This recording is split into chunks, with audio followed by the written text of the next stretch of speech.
Savez-vous qui c'était? Comment il s'est retrouvé là? Avez-vous quelque chose à partager en plus de votre compagnie?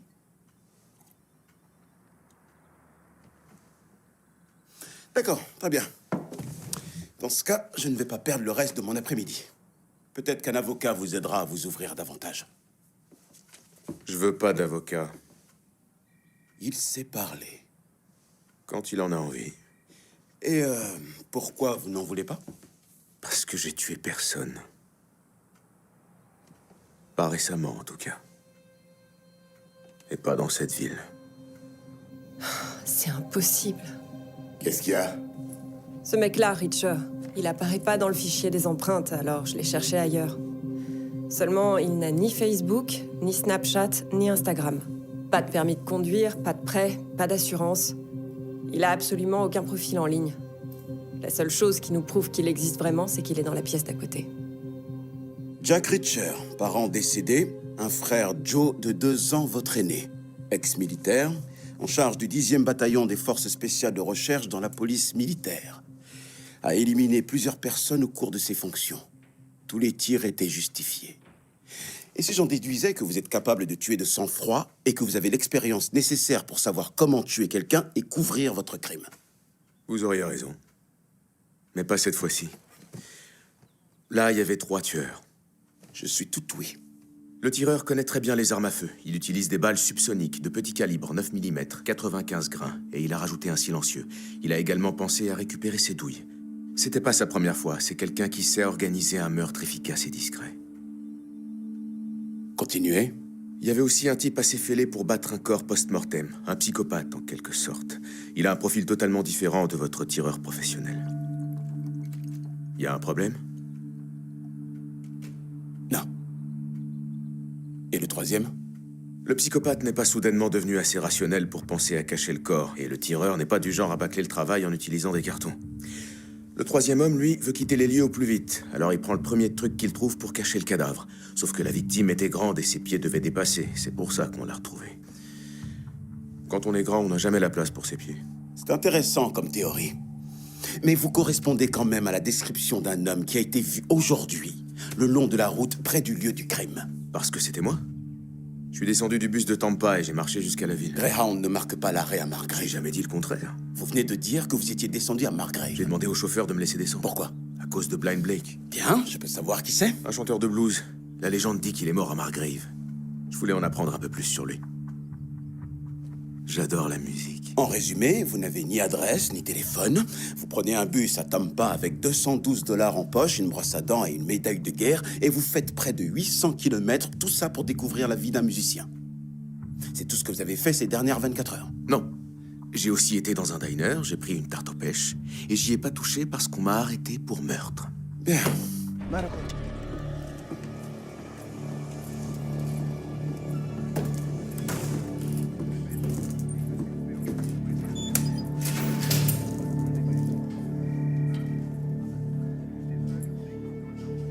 Entrez.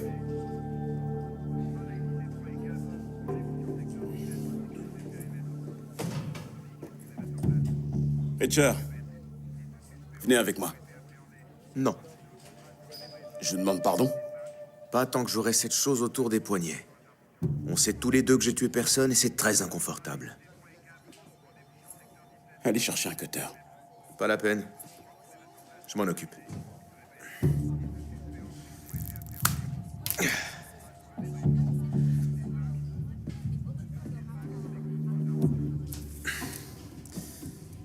Vous faites du recyclage?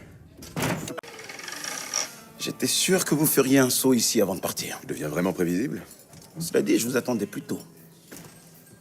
Roscoe est quelqu'un qu'on ne quitte pas facilement, hein? Merci beaucoup. Les fédéraux deviennent fous, entre Picard qui était mouillé et tout le reste. Ils veulent vous interroger, Vous avez dit quoi? qu'ils ne vous trouveront jamais. Mais ils sont encore en ville, près de l'entrepôt de Kleiner, et vous êtes du genre voyant, alors... Je finis cette conversation et je m'en vais. Très bien. Ça vaut mieux. Écoutez, je suis pas très doué pour les scènes d'adieu, et vous non plus, sans doute, mais... Si vous n'étiez pas venu à Margrave, je n'aurais jamais compris tout ce qui se tramait, ou j'aurais fini par me faire tuer. Oh, vous auriez forcément compris tôt ou tard. Je vous remercie, c'est gentil. Et ensuite, vous vous seriez fait tuer. Vous avez beau être un grossier personnage, au fond, vous n'êtes pas si mal. Vous avez beau être un petit emmerdeur coincé, vous êtes pas si mal non plus. Et vous êtes un bon flic. Ça ne va pas durer. C'est terminé pour moi, la police. Boston? Je vais rester ici quelques semaines pour aider Roscoe à remettre de l'ordre, et ensuite je rentre chez moi. Il est temps que j'arrête de tourner en rond, que j'arrête de fuir. Sharon m'aurait dit de reprendre ma vie en main. Et de ne pas la vivre seule? Ouais. Je crois être prêt aujourd'hui à m'occuper à nouveau de quelqu'un. Et puis je ne pouvais pas laisser Jack au refuge. Comment ça, Jack? Ouais, il lui fallait un prénom et vous utilisez Richer, alors Jack était libre. Vous savez, il n'y a pas que moi qui devrais bousculer un peu son mode de vie. Il y a bien plus de gens comme Roscoe et moi dans ce monde. Essayez de les laisser faire partie de votre vie. C'est noté. Bien. Alors, pour ma dernière décision officielle en tant qu'inspecteur en chef, Vous vous êtes fait virer. par un homme mort, alors ça compte pas. Donc je disais, pour ma dernière décision officielle en tant qu'inspecteur en chef, j'ai le devoir de redresser un tort commis ici même il y a plus ou moins une semaine. Une part de tarte aux pêches, la meilleure de toute la Géorgie. Merci. Vous allez manger ça? Parce que c'est bourré de sucre et de graisse, vous savez? Fermez-la et mangez.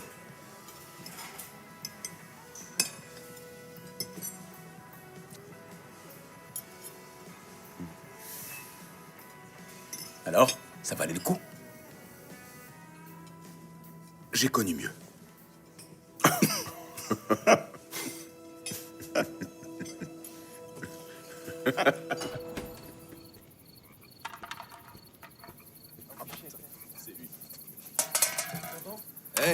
Hé, mon pote, viens par ici, on voudrait te causer. Non, j'en doute. Non, j'en doute. T'es un comique, hein? Amène-toi. On veut seulement parler 2 secondes. Il paraît que tu t'es fait coffrer pour meurtre. Quel genre de merdier tu viens mettre dans notre ville, hein?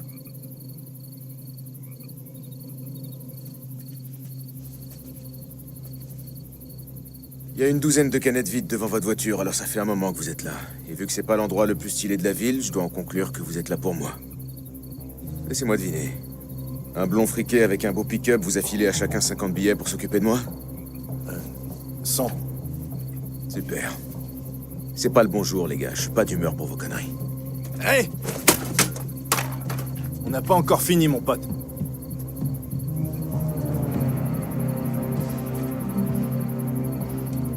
Oh, Graham, pauvre crétin.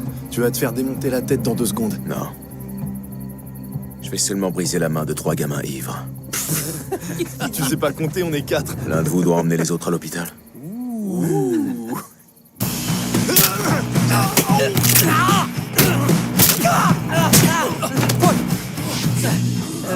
Je sais où est l'hôpital, monsieur.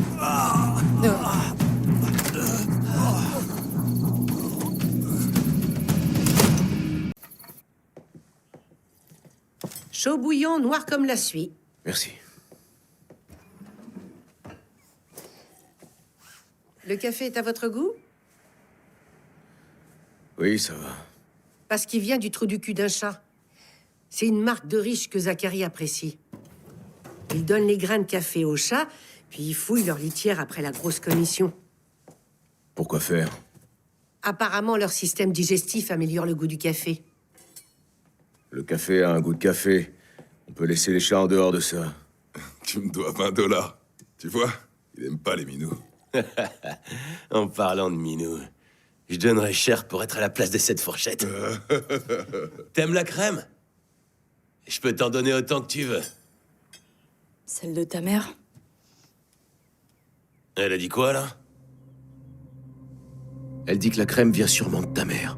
Parce qu'apparemment, c'est une grosse vache à lait. Ah, fais des blagues, maintenant.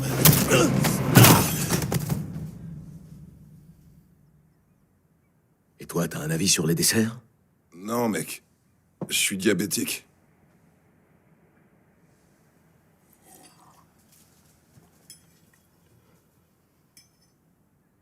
Des crottes de chat, sérieux?